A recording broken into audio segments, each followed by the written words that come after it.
Bismillahirrahmanirrahim. Assalamualaikum warahmatullahi ta'ala wabarakatuh. Alhamdulillah. Wassalatu wassalamu ala ashrafil anbiya'i wal mursalin wa ala alihi wa sahbihi ajma'in. Qala rabbi syrah li sadri wa yassir li amri wahlul 'uqdatam min lisani yafqahu qawli. Subhanaka la ilma lana illa ma 'allamtana innaka antal alimul hakim. Wala hawla wala quwwata illa billahil aliyyil azim. Baik. Jadi sebelum kita mulakan kelas kita, jadi marilah sama-sama kita menadah tangan, kita baca doa sebelum belajar, insya-Allah. Bismillahirrahmanirrahim. Allahumma aftah alaina hikmataka wanshur alaina min khazaini rahmatika ya arhamar rahimin. Amin. Baik. Alhamdulillah, syukur kita kehadrat Allah Subhanahu wa taala kerana dengan limpah dan kurnianya kita masih lagi diberikan nikmat Islam, iman dan juga ihsan, dan kita sebagai orang Islam yang beriman lagi bertakwa, seharusnya kita kena banyakkan berdoa, minta petunjuk dan hidayah daripada Allah Subhanahu wa taala. Jadi apa khabar semua pelajar-pelajar yang berada di rumah? Saya harap semua sekali berada dalam keadaan yang luar biasa hebat di samping keluarga yang tersayang. Jadi pagi ni kita nak bincangkan sikit tentang tajuk kita lah. Tajuk kita Pendidikan Islam tingkatan 2. Jadi kalau pelajar boleh buka link yang saya bagi tu, link buku teks digital yang saya bagi tu, cuba kita buka muka surat 3 Roman. Kita tengok sedikit senarai kandungan yang kita akan belajar pada tahun ini. Jadi secara umumnya Pendidikan Islam KSSM tingkatan 2 ni dia terbahagi kepada 6 bidang. Yang pertama ialah bidang Al-Quran, yang kedua ialah bidang hadis, yang ketiga bidang akidah, yang keempat bidang fiqh, yang kelima bidang sirah dan tamadun Islam, yang keenam ialah bidang akhlak Islamiah.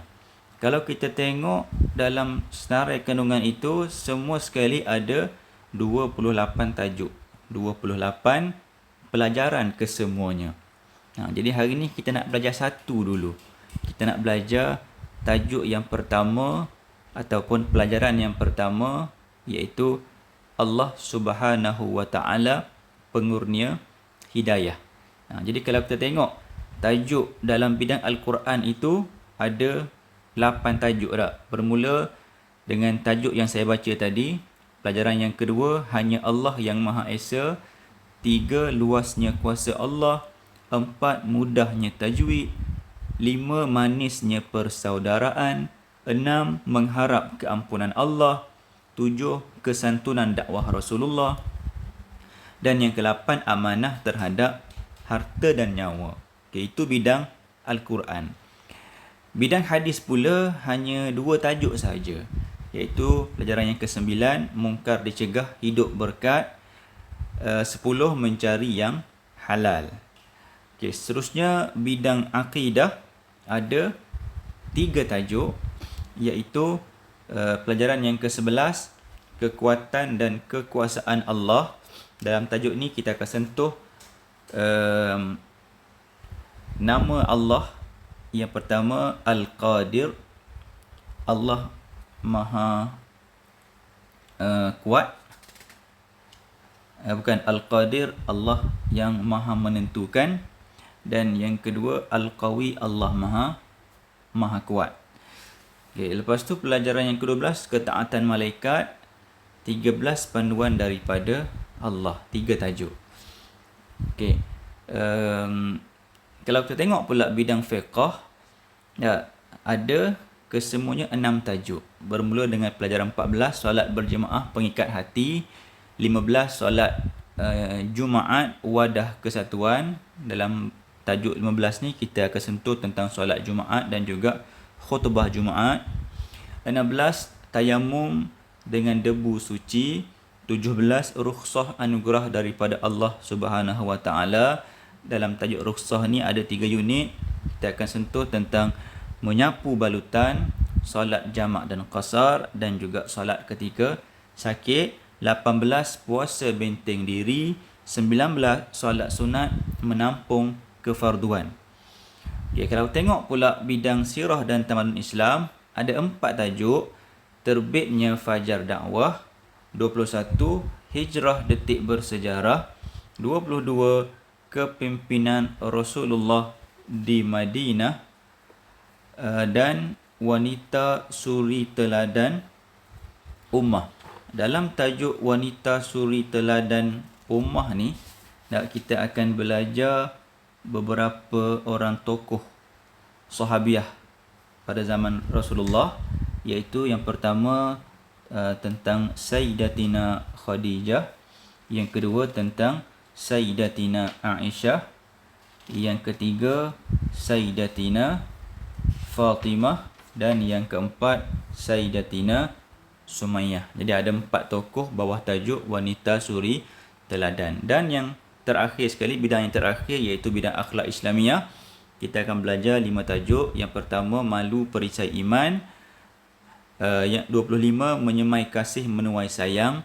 26, muliakan ibu bapa, bahagiakan keluarga. 27, santuni jiranmu. Dan yang terakhir sekali, masjid destinasiku.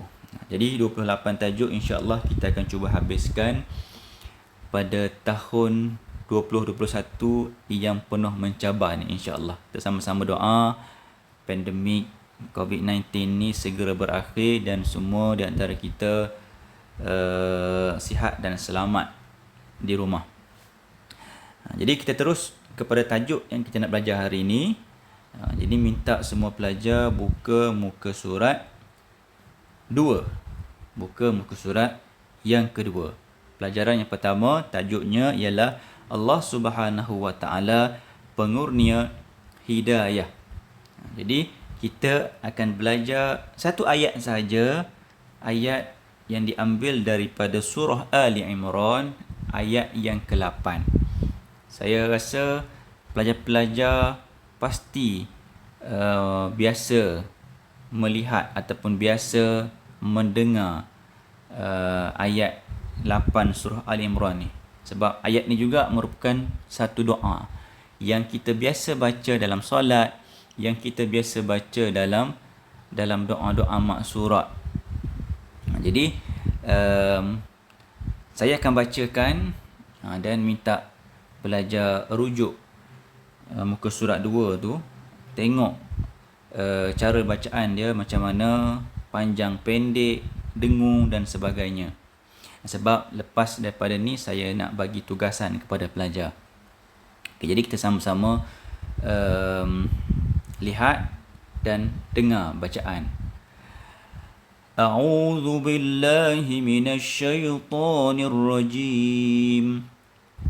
ربنا لا تزغ قلوبنا بعد إذ هديتنا وهب لنا من لدنك رحمة إنك أنت الوهاب. Saya baca sekali lagi. ربنا لا تزغ قلوبنا بعد إذ هديتنا وهب لنا من لدنك رحمة إنك أنت الوهاب. Baik, sekali lagi saya baca. Tolong perhatikan. ربنا لا تزغ قلوبنا بعد إذ هديتنا وهب لنا من لدنك رحمة إنك أنت الوهاب صدق الله العظيم. Baik, saya dah baca 3 kali ayat yang ke-8 daripada surah Al-Imran. Jadi tadi saya sebut tentang tugasan kepada pelajar. Jadi untuk pengetahuan pelajar-pelajar semua, ayat yang saya bacakan tadi adalah merupakan ayat hafazan bagi tingkatan 2. Jadi ayat ini kamu perlu hafal kerana nanti kita akan ada ujian hafazan. Ada ujian hafazan yang akan diambil markah untuk proses pemarkahan PT3 nanti. Jadi saya rasa mudah saja sebab ayat ini sangat pendek dan biasa kita dengar.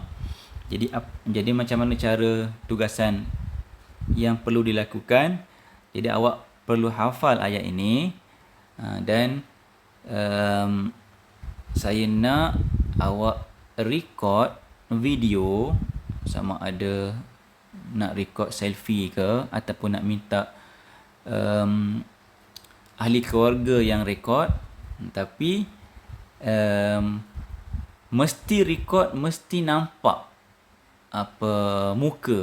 mesti nampak muka awak, dan saya nak mata awak tutup.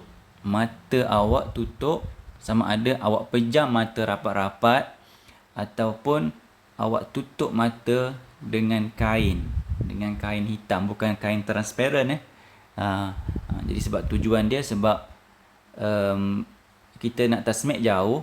Jadi cara yang saya rasa paling adil, bila awak dah hafal, awak tutup mata ataupun ikat mata awak tu dengan kain. Jadi awak record, maka saya yakin dan percaya awak ingatlah daripada hasil video yang awak hantar tu.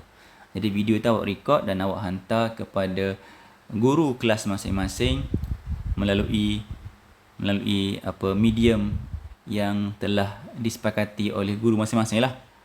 Kalau guna WhatsApp lah. Kalau guna Telegram lah. Kalau ada setengah guru yang nak tasmid live guna Google Meet, itu terpulang kepada guru masing-masing. Okey, nanti PM tanya guru kelas masing-masing macam mana cara nak menghantar tugasan hafazan. Okey, jelas? Kalau ada soalan boleh PM dalam grup belajar kelas masing-masing lah. Okey, baik. Jadi selesai tentang tugasan. Jadi sekarang kita nak sentuh sikit tentang tajuk kita. Jadi ayat ini tentang hidayah lah. Kalau tengok dalam ayat yang saya bacakan tadi, manakah ayat ataupun perkataan yang merujuk kepada hidayah? Mana? Cuba teka. Iaitu perkataan hadaina. Hadaina maksudnya berikan petunjuk kepada kami. Daripada hidayah lah tu. Hadaina, huda. Jadi maksud dia hadaina, berikan petunjuk kepada kami. Jadi saya nak bacakan maksud ayat yang saya bacakan tadi. Rabbana la tuzigh qulubana. Wahai Tuhan kami, janganlah engkau memesongkan hati kami. Ba'da idh hadaitana, sesudah engkau berikan petunjuk kepada kami. Petunjuk di sini membawa maksud hidayah lah. Wahab lana min ladunka rahmah, dan kurniakanlah kepada kami limpah rahmat daripada sisimu. Innaka antal wahhab, sesungguhnya engkau jualah Tuhan yang maha pemberi kurnia. Jadi itu maksud dia. Jadi apa yang dapat kita simpulkan daripada ayat yang pendek ini? Yang pertama sekali, kita sebagai umat Islam, lebih-lebih lagi kita ni sebagai seorang talabul ilmi, orang yang menuntut ilmu, yang belajar ilmu. Jadi kita perlu berdoa agar ditetapkan hati kita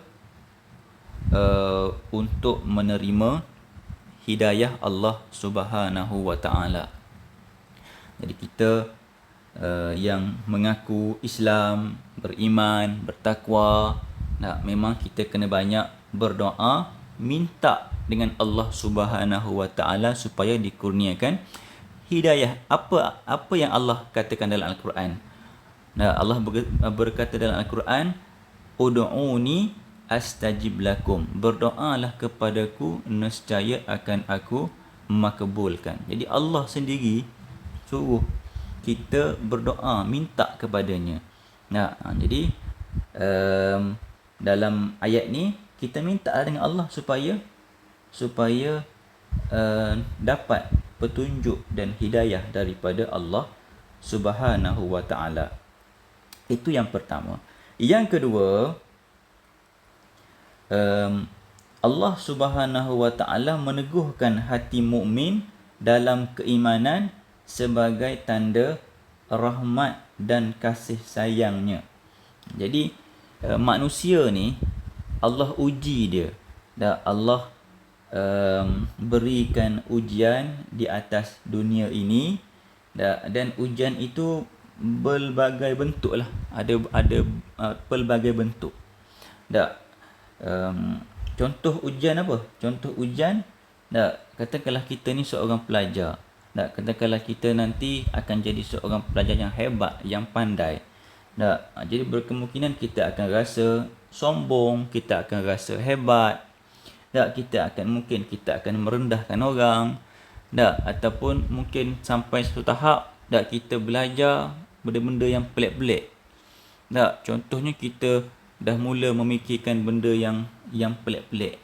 Fikirkan apa? Fikirkan tentang zat Allah Subhanahu wa taala. Perkara yang kita tak patut fikir pun.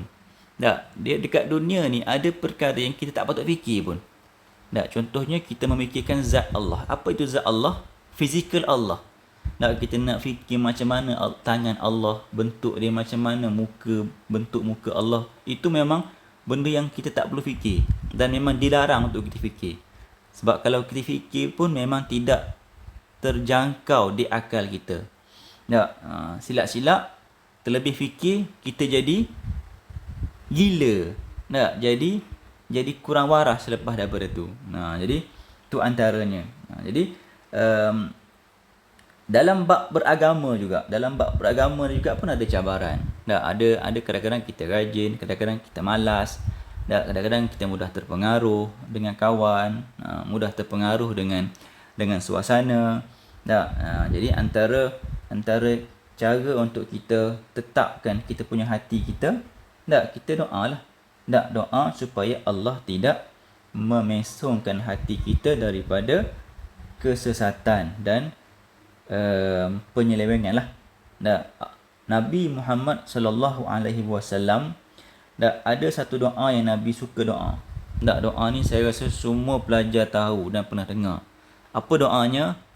Ya muqallibal qulub, tsabbit qalbi ala dinik. Ya muqallibal qulub, tsabbit qalbi ala dinik. Apa maksud dia? Wahai Tuhan yang membolak-balikkan hati, tetapkanlah hatiku atas agamamu. Jadi doa ni sangat bagus untuk kita amalkan, kerana hati manusia ni sering berubah-ubah, sering berbolak-balik. Kita ni kadang-kadang beriman, kadang-kadang lemah iman, kadang-kadang kita ni rajin beribadah, kadang-kadang kita ni malas beribadah.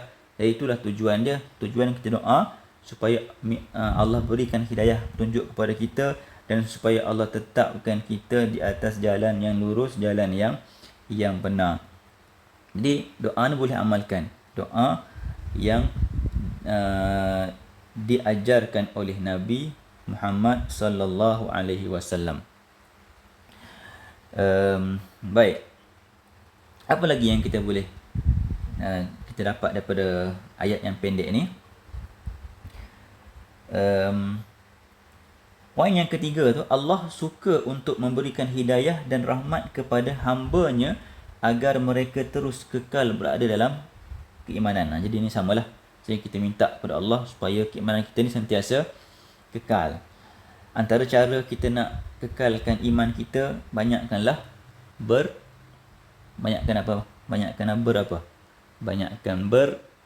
bertahlil. Banyakkan bertahlil, nak kuatkan iman kita. Apa dia tahlil? Iaitu lafaz la ilaha illallah.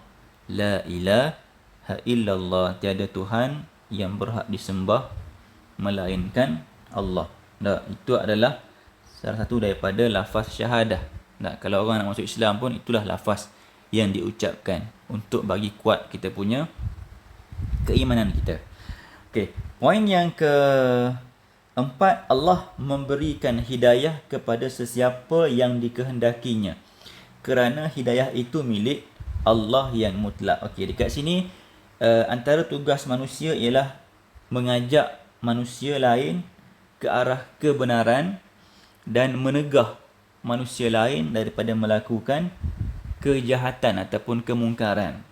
Jadi kadang-kadang kita menghadapi situasi di mana kita ajak kawan buat baik, tapi kawan kita tu tak mahu ikut kita.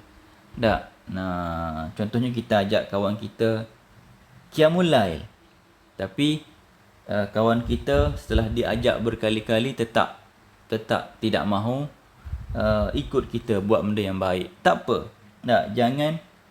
Jangan putus asa, jangan bimbang. Sebab apa? Sebab hidayah itu milik Allah. Sebab kalau hidayah tu milik kita, mungkin kita akan give up. Sebab kita yang bagi hidayah. Tapi kita kena ingat, hidayah itu bukan kita yang bagi, tetapi Allah yang bagi. Jadi kalau Allah yang bagi, terpulanglah. Yang penting kita dah tunaikan tanggungjawab kita dah ajak dia ke arah kebaikan. Kalau dia tak nak ikut juga, kita serahkan kepada Allah yang menentukan. Mungkin dia lambat dapat seruan, dapat hidayah. Sebab itulah kita kena banyak doa hidayah untuk kita, dan juga doakan juga hidayah untuk kawan-kawan kita yang masih lagi sibuk dengan kelalaian dunia. Yang kelima, poin yang kelima, antara tujuan kita doa minta hidayah lagi adalah sebab tiada jaminan seseorang itu akan kekal berada dalam hidayah. Orang Islam sekalipun, orang yang alim beribadah sekalipun, orang yang berilmu, yang warak sekalipun, mereka ada kemungkinan untuk lalai, ada kemungkinan untuk jauh daripada rahmat Allah. Sebab apa? Sebab hati manusia ni boleh berubah. Jadi cara untuk kita kekalkan kita punya momentum kita, doa minta hidayah dengan doa yang kita belajar hari ni lah. Daripada Al-Quran satu dan juga daripada hadis satu. Daripada Al-Quran, Rabbana la tuzigh qulubana ba'da iz hadaitana wa hab lana min ladunka rahmah innaka antal wahhab. Manakala daripada hadis Nabi, kita ambil doa yang Nabi baca, ya muqallibal qulub tsabbit qalbi ala dinik. Dua-dua ni doa yang bagus untuk kita amalkan, untuk beri ketetapan daripada kelalaian dan jauh daripada rahmat Allah. Baik. Jadi kalau kita boleh tengok dalam kolom spektrum ilmu tu, dia sebut tentang doa ma'thur. Pernah dengar tak perkataan ma'thur? Ma'thur ni kita biasa dengar. Ma'thurat. Biasa dengar. Kalau baca selepas subuh, selepas asar, kita baca ma'thurat. Jadi dia ambil daripada ma'thur. Ma'thur ni apa? Ma'thur ni ialah doa yang bersumberkan Al-Quran dan hadis. Doa yang kita ambil daripada Al-Quran yang diambil daripada hadis yang Nabi ajarkan kepada kita.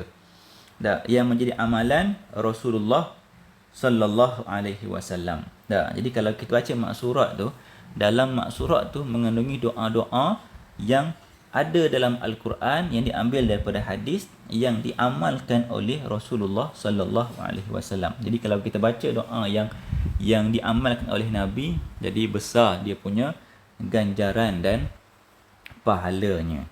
Jadi saya rasa cukup setakat itu dahulu daripada saya. Tajuk pertama, Allah pengurnia hidayah. Saya harap kamu semua boleh memahami isi kandungan tajuk kita pada hari ini. Dan jangan lupa tugasan yang saya berikan di awal tadi, nak minta tolong selesaikan dan hantar kepada guru kelas masing-masing. Jadi saya akhiri dengan wabillahi taufiq wal hidayah. Wassalamualaikum warahmatullahi taala wabarakatuh.